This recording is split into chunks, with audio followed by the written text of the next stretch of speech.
Hey there, how you doing today? Hope you're having a good day. Just a short one today. We're going to have a look at another one from the Rough Ryder Classic Carbon 2 series. That's a series I like to collect. Ever since I got my first one, the canoe, I just really enjoyed the series. Good, solid, stout, beefy back springs and blades. Just a more of a hard use kind of knife to me. They just feel like they're built solid. Well, we're going to have a look at a little fella today, and that is the Classic Carbon 2 penknife. All the typical trappings of your Classic Carbon 2 series, your black Micarta handles, your blue G10 underliners, nickel silver bolsters, nickel silver pins, I believe a pewter diamond shield with your Rough Ryder logo. So little fella, close length comes in at right about 3 1/3 inches. It has a single back spring for the two blades. Everything looks nice and tight there. No significant gapping I can see.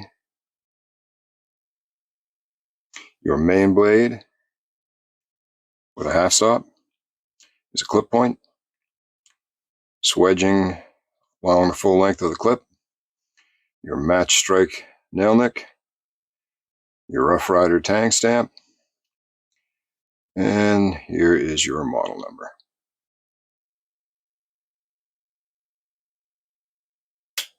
Nice little snap to the open. You have a blade length of about 2.5 inches with a cutting surface just a smidge over 2 inches. Nice walk and talk back into your half stop and real nice snap on the close. Now your secondary blade is a small spade blade, threatening to perhaps all the squirrels out there in your neighborhood. Again with the half stop, nice snap to the open, slightest little slightest little swedge to the tip, match strike nail nick. There's your tang stamp again, nothing on this side. Blade length is about 1 3/4 inches, cutting surface, just a bit shy of 1.5 inches. And again, with the Classic Carbon 2 series, you have your T10 carbon steel. So while out of the box they are shiny, they will patina with use, particularly with food or anything with a high acid content. Now you will notice a slight bit of blade rub here and some blade rub here. It's actually fairly substantial on this side. These blades are crammed in pretty tight.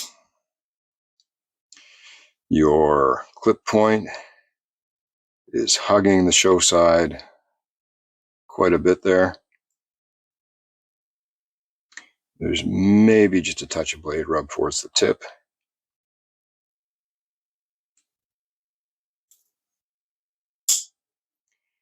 There's plenty of room from the liner on your spade blade, but you can see your spade blade is fairly well centered, and that's a big part of what's causing the blade rub.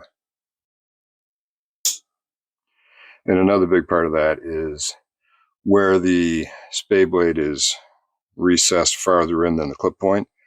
When you have to reach in and grab that, you're actually applying pressure against that clip point, causing that blade rub. So this might be a one-off, just a misalignment on mine, but that might be the best way to open your spade blade. Open your clip point first.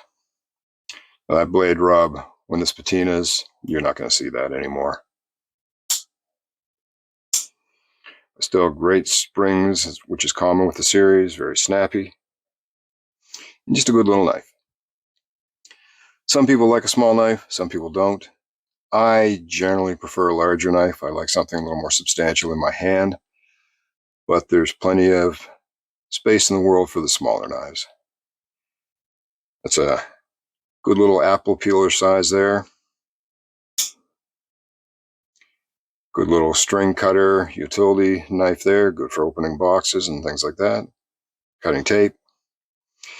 And if you're in a workplace where some folks might find a more substantial knife a little intimidating, this might be the kind of one you want to carry. So, no great complaints about it. This thing goes for anywhere in the US for $10 to $14. I think I might have paid in between $20 and $25 from a site here in Canada. So, not one that's going to break the bank. And a good solid knife. Some little imperfections with it on the alignment. I can't knock the series itself for that because I think I've got just about all of them now. And 99% I'm completely satisfied with them. So this could just be a one-off for the knife I received. Not something I'm desperately concerned about. It's just more I like the series. I want to have it all, the whole series. It's just a collector thing.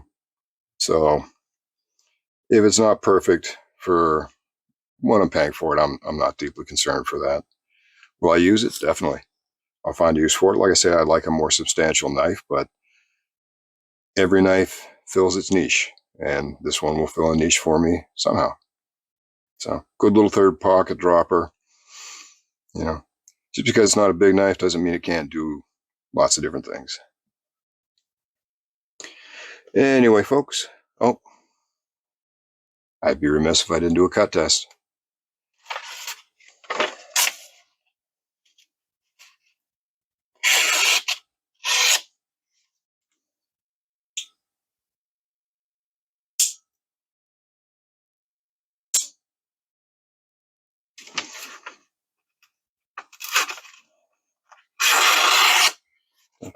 Pretty good and sharp out of the box.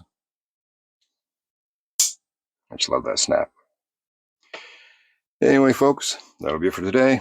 If you're in the market for a little knife, I think that's a pretty good option. It's not going to break the bank, and it's solidly made. Yeah, a little unfortunate with the alignment on this one, causing a little bit of blade rub, but not something I'm going to fuss about for a knife in this price range. And like I say, I just like to collect the series. So, hope you're having an awesome day. Get out. If you're not, get out to the woods. Enjoy some of that peace and quiet. And it may not be up to the woods tasks, but it's always good to have a knife with you. You just never know when you may need to cut a string, cut a box, or peel an apple. Every knife has its niche. You all take care.